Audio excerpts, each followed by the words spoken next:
देखो, अणु परमाणु तत्व और यौगिक के बारे में पढ़े थे।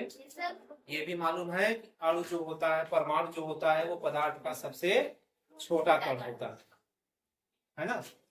जब हम यहाँ तक जान गए कि अणु परमाणु जो होता है वह पदार्थ का सबसे छोटा कण होता है, इसके बाद दार्शनिक और वैज्ञानिकों ने उस समय के दार्शनिक थे भारत के महर्षि कणाद। उन्होंने अपनी एक कल्पना बताई। उन्होंने बताया कि जो परमाणु होता है वह पदार्थ का सबसे छोटा कण होता है। ठीक, परमाणु पदार्थ का सबसे छोटा कण होता है। हम ये भी जानते हैं कि अलग अलग पदार्थ में अलग अलग प्रकार के परमाणु होते हैं। ठीक है ना। पदार्थ जैसे पदार्थ अलग अलग होते हैं तो हर पदार्थ के परमाणु भी अलग अलग होते हैं। और परमाणु जो होता है वह पदार्थ का सबसे छोटा मूल कण होता है। जब एक ही प्रकार के परमाणु आपस में मिलते हैं, एक ही जैसे परमाणु आपस में मिलते हैं, तब अणु बनता है। ठीक, समझ गए ना। परमाणु आपस में मिलकर के अणु बनाते हैं। और जब एक ही प्रकार के परमाणु आपस में मिलते हैं तो तत्व बनता है। जैसे हाइड्रोजन का परमाणु और हाइड्रोजन का परमाणु मिलकर के हाइड्रोजन का एक अणु बनाते हैं।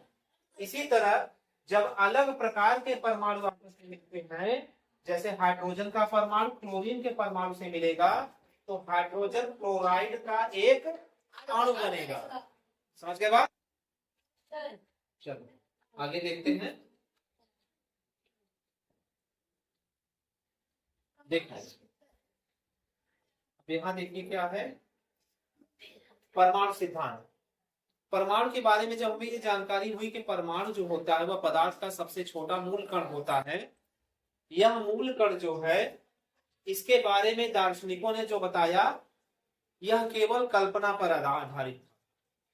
ये बात केवल कल्पना पर आधारित थी कि पदार्थ जो होता है, पदार्थ का सबसे छोटा कण परमाणु कहा जाता है। इसके बारे में उनके पास कोई साक्ष्य या कोई प्रमाण नहीं था। उन्होंने केवल कल्पना पर यह बताया था। लेकिन सन 1808 ईस्वी में अंग्रेज वैज्ञानिक थे जॉन डाल्टन। उन्होंने कुछ प्रयोग किए और प्रयोग के आधार पर बताया कि परमाणु जो होता है, पदार्थ का जो सबसे छोटा कण है परमाणु, यह सूक्ष्म कणों से मिलकर के बना होता है। ठीक है ना। पदार्थ जो होता है वह छोटे छोटे कणों से मिलकर के बना होता है। उन्होंने कहा कि ये सारे कण परमाणु हैं और परमाणु को न तो नष्ट किया जा सकता है और न ही बनाया जा सकता है। अर्थात जो परमाणु होता है उसे न तो हम नष्ट कर सकते हैं और न ही बना सकते हैं। ठीक, परमाणु अविभाज्य होता है। मतलब परमाणु को अब और ज्यादा तोड़ करके बांटा नहीं जा सकता। पहले उन्होंने कहा परमाणु को न तो बनाया जा सकता है न तो नष्ट किया जा सकता है। यानी कि परमाणु जो होता है वह अविनाशी होता है, कभी नहीं खत्म होगा। परमाणु कभी नष्ट नहीं होगा, कभी खत्म नहीं होगा। परमाणु को हम तोड़ करके और छोटे टुकड़े नहीं कर सकते। एक ही तत्व के परमाणु भार, आकार व अन्य गुणों में एक जैसे होंगे। एक ही तत्व के जो परमाणु होंगे वो भार, आकार और अन्य गुणों में एक जैसे होंगे, लेकिन दूसरे तत्व के परमाणुओं से भिन्न होंगे। ठीक, जैसे हाइड्रोजन का परमाणु ऑक्सीजन के परमाणु से अलग अलग होगा। हाइड्रोजन के जितने परमाणु होंगे सभी भार और आकार में एक जैसे होंगे। ऑक्सीजन के परमाणु हाइड्रोजन के परमाणुओं से अलग अलग होंगे। परमाणु जो होते हैं वो सरल अनुपात में संयुक्त होते हैं। माने कि अगर एक परमाणु दूसरे परमाणु से जुड़ेगा तो वह पूर्णांक संख्या में जुड़ेगा। एक परमाणु एक या दो परमाणु से जुड़ेगा, ऐसा नहीं एक परमाणु आधे के साथ जुड़ेगा। आधा या टुकड़े हिस्से की बात नहीं होगी। जब भी परमाणु आपस में जुड़ेंगे तो वो पूर्णांक संख्या में जुड़ेंगे। समझ गए यहाँ तक? Yes sir. चलो आगे देखते हैं। अब आता है परमाणु का संघटन। ये क्या है? अभी तक ये पता था, जॉन डाल्टन ने भी बताया, महर्षि कणाद ने बताया और यूनानी दार्शनिकों ने बताया कि परमाणु जो होता है वो पदार्थ का सबसे छोटा कण है। इसको और तोड़ा नहीं जा सकता, इसे और छोटा नहीं किया जा सकता। लेकिन जॉन डाल्टन ने जो अपना सिद्धांत दिया परमाणु के अविभाज्य होने का, यह धीरे धीरे समय के आने पर गलत सिद्ध हो गया। गलत सिद्ध क्यों हो गया? इन्होंने 19वीं शताब्दी यानी कि सन 1808 को कहेंगे 19वीं शताब्दी में ये बात कही थी, लेकिन 20वीं शताब्दी में यानी कि सन 1900 के बाद 20वीं शताब्दी के प्रारंभ में अनेक वैज्ञानिकों ने शोध के आधार पर यह सिद्ध किया कि परमाणु को विभाजित किया जा सकता है। अब नई बात पता चली 20वीं शताब्दी में। अभी तक ये पता था कि परमाणु को तोड़ा नहीं जा सकता, लेकिन 20वीं शताब्दी में वैज्ञानिकों ने प्रयोग किए, शोध किए और उन्होंने बताया कि परमाणु को भी तोड़ा जा सकता है। परमाणु की एक निश्चित संरचना होती है तथा उसमें कई प्रकार के अवयवी कण अथवा मूल कण विद्यमान रहते हैं। मतलब कि जो परमाणु है, परमाणु की भी एक निश्चित संरचना है, इसमें भी कई और कण मौजूद हैं। वैज्ञानिकों ने बताया कि परमाणु के अंदर भी अभी और कण हैं, इनको भी और छोटा किया जा सकता है। इन कणों को वैज्ञानिकों ने नाम दिया इलेक्ट्रॉन, प्रोटॉन और न्यूट्रॉन। पहले इलेक्ट्रॉन और प्रोटॉन की खोज हुई, बाद में न्यूट्रॉन की खोज हुई। पहले जो 20वीं शताब्दी में वैज्ञानिकों ने खोजा, उन्होंने केवल इलेक्ट्रॉन और प्रोटॉन को खोजा, न्यूट्रॉन तो काफी बाद में आया। ठीक, अब देखो, अब हम देखेंगे परमाणु के भी मूल कण। परमाणु के अंदर जो और छोटे कण हैं उनमें क्या क्या है। सबसे पहले है इलेक्ट्रॉन। इलेक्ट्रॉन का आविष्कार सर जे थॉमसन ने किया 1897 ईस्वी में। 1897 ईस्वी में किया। इन्होंने कैथोड किरणें होती है, इनके अध्ययन के फलस्वरूप बताया कि परमाणु के अंदर इलेक्ट्रॉन होते हैं, ये अति सूक्ष्म ऋणावेशित मूल कण है। इलेक्ट्रॉन पर ऋण आवेश होता है, यह परमाणु का सबसे हल्का अवयवी कण है। परमाणु में जो भी कण पाए जा रहे हैं और उनमें सबसे हल्का इलेक्ट्रॉन है। इलेक्ट्रॉन पर इकाई ऋणावेश होता है और जब हम इलेक्ट्रॉन को लिखेंगे उसको इस संकेत द्वारा लिखेंगे, छोटा ई से, स्मॉल ई। इलेक्ट्रॉन को इस संकेत द्वारा लिखा जाएगा। तो सर जे थॉमसन ने सन 1897 में कैथोड किरणों के अध्ययन से ये बताया कि परमाणु के अंदर इलेक्ट्रॉन होते हैं और ये परमाणु में पाए जाने वाले सभी कणों में सबसे हल्के कण। ठीक, यहां तक देखे। अब आगे देखेंगे हम इलेक्ट्रॉन के बाद कौन से कण आए।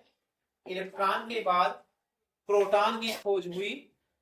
प्रोटॉन की खोज गोल्डस्टीन ने की सन 1886 में।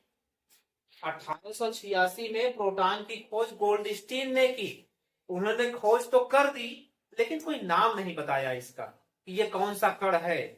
ठीक, फिर सन 1919 में रदरफोर्ड वैज्ञानिक ने उस कण का नाम प्रोटॉन रखा।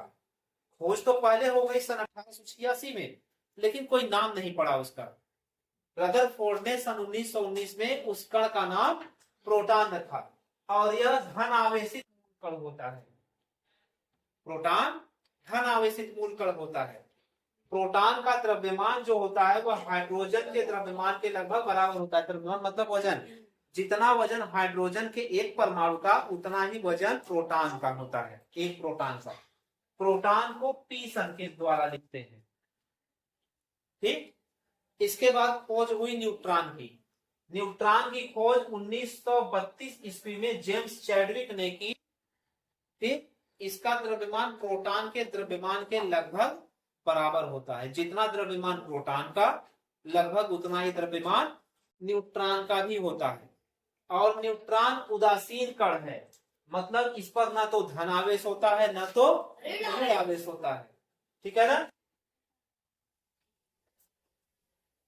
न्यूट्रॉन का संकेत जो होता है वो छोटा n, स्मॉल n होता है।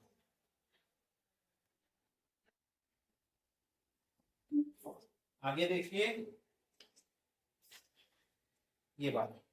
अब हमारे पास हमें ये पता चल गया कि जो परमाणु है परमाणु में 3 और कण पाए जा रहे हैं, इलेक्ट्रॉन, प्रोटॉन और न्यूट्रॉन। ठीक, जैसे अगर अभी हम तुम्हें कोई सामान दे दें, 3 सामान दे दें और तुमसे कहें ले जा करके इसको घर में रख दो, हम आपको कोई सामान देती और कहें कि ले जाइए आप इसको घर के अंदर रख दीजिए, आप सामान लेने के बाद सोच में पड़ जाएंगे कि इन 3 सामानों को कहाँ कहाँ रखना है। बता तो दिया घर के अंदर रखने के लिए, पर कहाँ कहाँ रखना है। वही स्थिति हुई परमाणु के साथ। जब परमाणु के बारे में पता चला कि परमाणु के अंदर ही 3 कण हैं, इलेक्ट्रॉन, प्रोटॉन और न्यूट्रॉन, और एक पर धन आवेश है, एक पर ऋण आवेश है और एक उदासीन है, तो इन तीनों कणों को कैसे व्यवस्थित किया जाएगा परमाणु के अंदर। ठीक, अब देखिए 19वीं शताब्दी तक यह जान लिया गया था कि परमाणु साधारण और अविभाज्य कण नहीं है, बल्कि इसमें कम से कम एक अपरमाणु कण, इलेक्ट्रॉन, कम से कम एक अपरमाणु कण इलेक्ट्रॉन विद्यमान होता है, जिसका पता जे.जे. थॉमसन ने लगाया था। इलेक्ट्रॉन के संबंध में जानकारी प्राप्त होने के पहले ई गोल्डस्टीन ने 1886 में एक नए विकिरण की खोज की, जिसे उन्होंने कैनाल रे नाम दिया था। ये किरणें धनावेशित विकिरण थी, जिसके द्वारा अंततः दूसरे अपरमाणु कणों की खोज हुई। पहले इलेक्ट्रॉन की खोज हुई, लेकिन उसके पहले ही गोल्डस्टीन ने कैथोड किरणों के माध्यम से बता दिया था कि परमाणु के अंदर कोई धनावेशित हिस्सा भी है, कुछ ऐसा भी है परमाणु के अंदर जो धन आवेशित है। ठीक, बाद में इन्होंने उसी को प्रोटॉन नाम दिया। ठीक है ना, बाद में प्रोटॉन नाम दिया उन्होंने। प्रोटॉन का जो द्रव्यमान होता है, वजन प्रोटॉन का इलेक्ट्रॉन का 2000 गुना ज्यादा होता है। जो इलेक्ट्रॉन का द्रव्यमान है उसका 2000 गुना ज्यादा द्रव्यमान प्रोटॉन का होता है। प्रोटॉन पर इकाई धन आवेश और इलेक्ट्रॉन पर इकाई ऋण आवेश होता है। ये चीजें पता चल गई। अभी तक न्यूट्रॉन की खोज नहीं हुई थी। तब क्या हुआ, इलेक्ट्रॉन व प्रोटॉन की खोज के पश्चात सर्वप्रथम परमाणु में उनके स्थान को निर्धारित करने की समस्या उत्पन्न हो गई। खोज तो हो गई कणों की, परमाणु के अंदर कौन कौन से कण है, अभी इलेक्ट्रॉन है, प्रोटॉन है, इनको रखा कैसे जाएगा, कैसे व्यवस्थित किया जाएगा।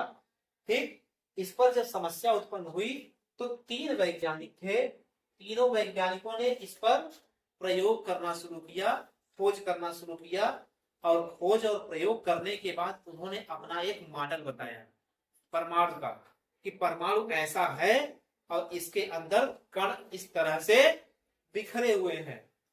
ठीक, तो तीनों का जो परमाणु मॉडल था उसको हम देखेंगे आगे कि तीनों का परमाणु मॉडल क्या था अगली क्लास में। अगली क्लास में हम देखेंगे कि जो 3 वैज्ञानिक हैं वो 3 वैज्ञानिक थे डाल्टन,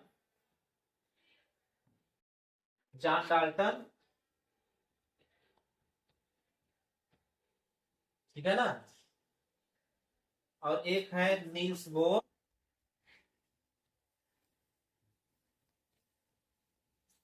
और एक है रदरफोर्ड। ठीक, इन 3 वैज्ञानिकों ने अपने अपने मॉडल बताए कि परमाणु के अंदर मूल कण जो इलेक्ट्रॉन और प्रोटॉन है वह किस तरह से बिखरे हुए हैं। इन तीनों वैज्ञानिकों ने अपने अपने मॉडल बताए। ठीक, तो तीनों के मॉडल का हम अध्ययन अगली क्लास में करेंगे कि इन्होंने क्या क्या बताया, परमाणु किस तरह से बिखरे हुए हैं, परमाणु के अंदर इलेक्ट्रॉन प्रोटॉन किस तरह से बिखरे हुए हैं, इसके बारे में अगली क्लास में पढ़ा जाएगा। ठीक है, आज यहीं तक।